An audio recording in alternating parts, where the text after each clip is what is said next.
ผมพี่น้องห่างหายเป็นโดนพอสมควรครับอันนี้ก็เอาวันที่28ครับวันนี้ผมลืมเบิ่งวันที่ไปเลยแต่ว่า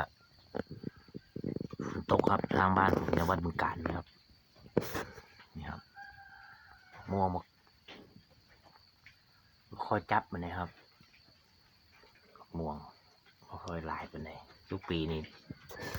เป็นได้พิธีมันทำมันหลายปีนี้มาเป็นแปดม่วงมาคอยจับ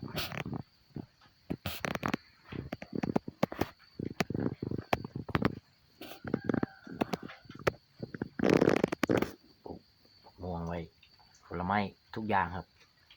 ตามฤดูกาลครับปลูกไว้กินบ้านเฮาครับควรปลูกอยู่ครับปลูกตามฤดูกาลของผลไม้ครับเขาจังที่มีผลไม้กินตลอดครับนี่ครับคือถนนหลวงชนบทนะครับนี่ครับมือตึ๊บตอนเช้าเลยครับตอนนี้เช้าสายๆครับโอ้ผมไม่ได้เบิ่งอันนี้จะคือครับผมพี่น้องบ้านผมอยู่ข้างสวนยางฝั่งนี้ปลูกบุคอยงามมันติดยางติดต้นยางมักรอดครับมักรอดผมมันเป็นหน่วยตัวไหนครับผมเห็นเลยนะครับ2 หน่วยนะครับหน่วยนึงเสี่ยวเอามาให้ปลูกครับ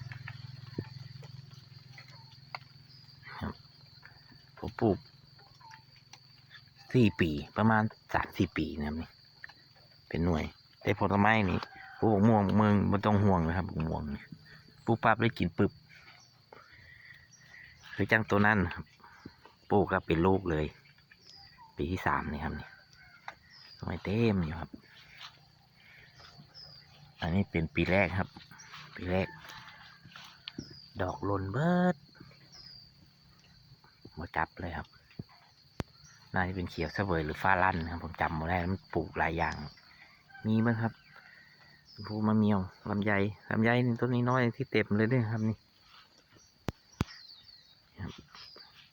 อันนี้บ้านผมเป็นหมึกน้ำนม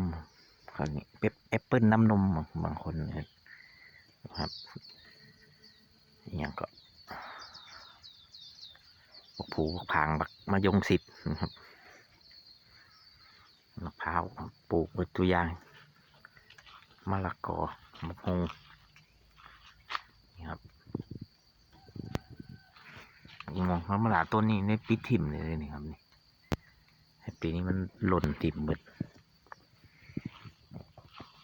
ปลูกทุกอย่างปลูกติดกันเลยครับชาวบ้านไม่ได้กินน้ำปลูกติดกันเบื้องต้นมันใหญ่ผมนะครับฝั่งนี้ปลูกพร้อมกันนะครับฝั่งนั้นยังน้อยอยู่ครับฝั่งนี้มันโล่งมันมีต้นยางลำไยตกถ้าเป็นอายุประมาณ20-30 โลได้ครับต้นนี้นะต้นน้อยนะม่วงเขียวเสวยหมดมีครับ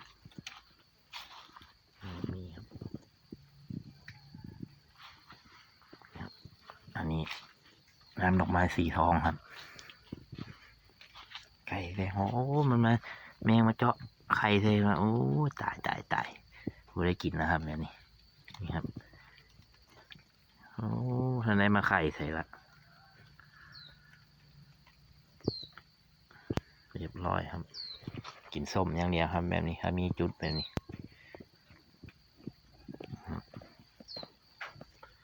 สีดาครับสีดานี่ต้องตัดครับนั่งปิ่นมีต้นนี้เป็นมีในเม็ดมันนะครับนี่มีเม็ดมัน2 ปีครับปลูก2 ปีได้กินครับต้นนี้ออกแต่ละเทื่อนี่ได้ตาถิ่มหอมครับมันหลายเกินไป